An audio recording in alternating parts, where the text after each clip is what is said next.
Of course वो आजादी नहीं थी, वो भीख थी। ऑफ कोर्स वो आजादी नहीं थी, वो भीख थी। और जो आजादी मिली है वो 2014 में मिली है। कि आजादी यूं ही नहीं मिलती है, आजादी लीज पे नहीं है, आजादी भीख में नहीं है। भीख में पुरस्कार मिलता है, आजादी नहीं मिलती है। चापलूसी करने से पद मिलता है, अधिकार नहीं मिलता है। सोच करके मुझे बताइए, यह इतनी आसान बात है कि मंदिर में जाने वाला, मस्जिद में जाने वाला, तिलक लगाने वाला, टोपी पहनने वाला, दोनों का वोट बराबर होगा? फॉर्च्यूनर पर चढ़ने वाला, साइकिल पे घूमने वाला, दोनों का वोट बराबर होगा? महल में रहने वाला, झोपड़ियों में रहने वाला, फुटपाथ पे सोने वाला, डनलप गद्दा पे लुटने वाला, दोनों का वोट बराबर होगा? ये इतनी आसान बात नहीं है। लेकिन मुश्किल यह है कि आज इस मोबाइल के दौर में इंसानों को भी डेटा बना दिया गया है।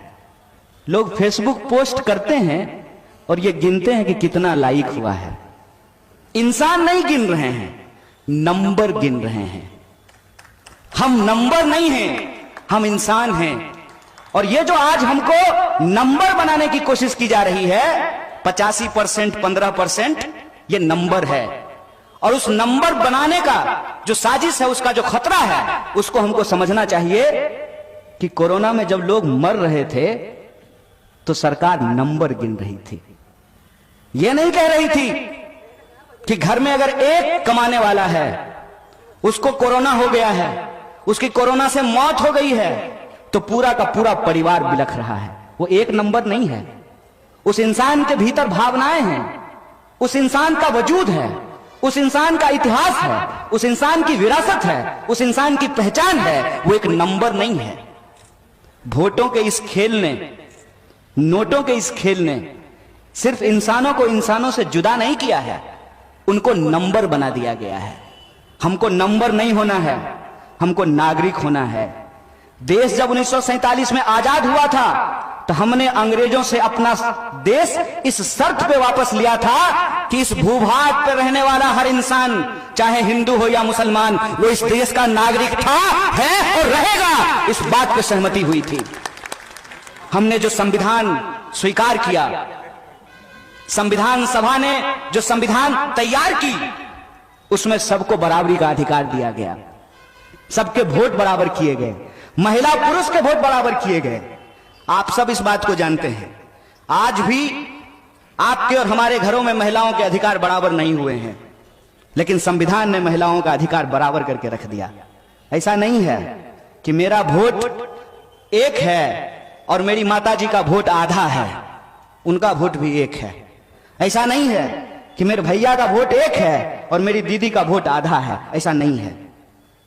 तो मैं कह रहा था कि चापलूसी से पद मिलता है, संघर्ष से अधिकार मिलता है। किसी भी सूरत में हमको संघर्ष नहीं भूलना है।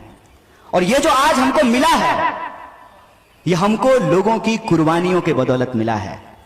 जब मैं स्कूल में पढ़ता था तो एक कहानी पढ़ा करता था, परोपकारी वृक्ष। परोपकारी वृक्ष की कहानी यह है कि एक बहुत ही बुजुर्ग इंसान एक आम का पेड़ लगा रहा था। तो एक नौजवान आदमी उससे पूछता है, करे साहब क्यों पेड़ लगा रहे हैं? आप तो मर जाएंगे, इसका फल भी नहीं खा पाएंगे। तो उस बुजुर्ग इंसान ने उस नौजवान को जवाब दिया, बेटा, मेरे बाप दादों ने जो पेड़ लगाए थे उसका फल मैं खाया, मैं ये पेड़ अपनी आने वाली पीढ़ी के लिए लगा रहा हूं।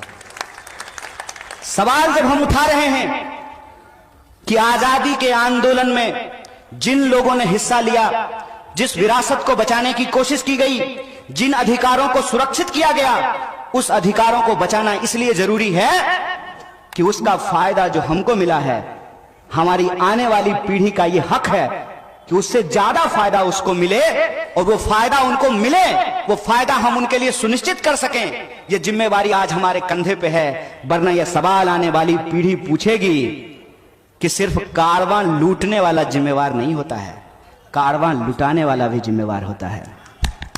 और जब कारवां लुट रहा था तो आप क्या कर रहे थे? और मैं अपनी एक नादानी, अपनी एक बचपना आपसे साझा करता हूं।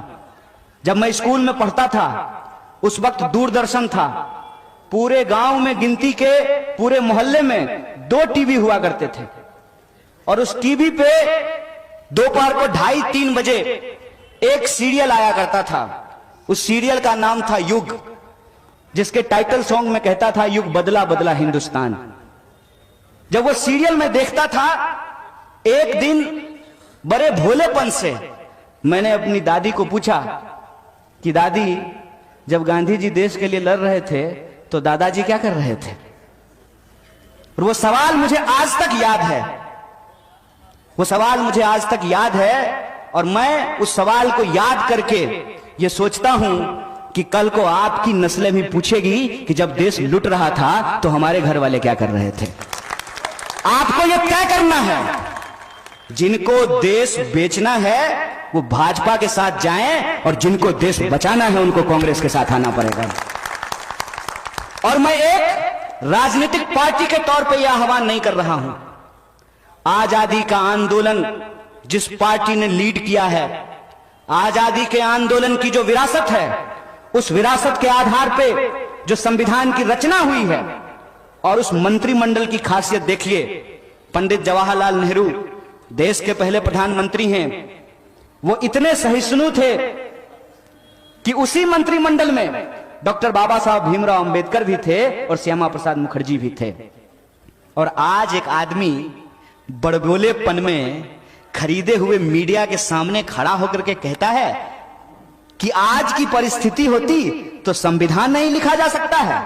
आज की परिस्थिति होती तो जो लोग संवैधानिक बात करने वाले लोग हैं, जो सही को सही और गलत को गलत कहने वाले लोग हैं, आप यूएपीए लगा करके उनको जेलों में भर दिए होते।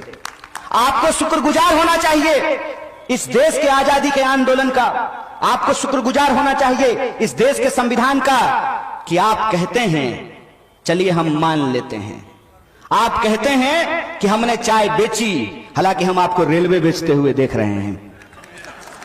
अगर एक चाय बेचने वाला का बच्चा देश का प्रधानमंत्री बन पाया है तो ये वो विरासत है जिस विरासत को सेलिब्रेट करने के लिए आज हम यहां इकट्ठा हुए हैं। ये वो दोस्ती है जिस दोस्ती को हम कहते हैं रामदास बिस्मिल रशफाकुल्ला खान की दोस्ती। ये वो विरासत है जिस विरासत से हर किसी को, क्या हिंदू क्या मुसलमान, क्या सिख क्या ईसाई, क्या ब्राह्मण क्या दलित, क्या पिछड़ा क्या अति पिछड़ा, क्या महिला क्या पुरुष, सबके अधिकार बराबर किए गए। और आज जब आपको उसको और आगे बढ़ाना था तो आप रोज नया नुक्स निकाल करके इंसान को आपस में लड़ाने की कोशिश करते हैं। कई बार तो मुझे यह लगता है कि गलती से किसी ने बंदर के हाथ में उस तरह थमा दिया हो और वो उस तरह से कभी खुद का गाल काटेगा, सामने जो पड़ेगा उसका गाल काटेगा। आप हालत देखिए कि देश के अंदर हम कहां रह रहे हैं। टीवी आपका है, रिचार्ज आप कराते हैं, कितने आपके मुद्दे होते हैं, कितने मुद्दे होते हैं।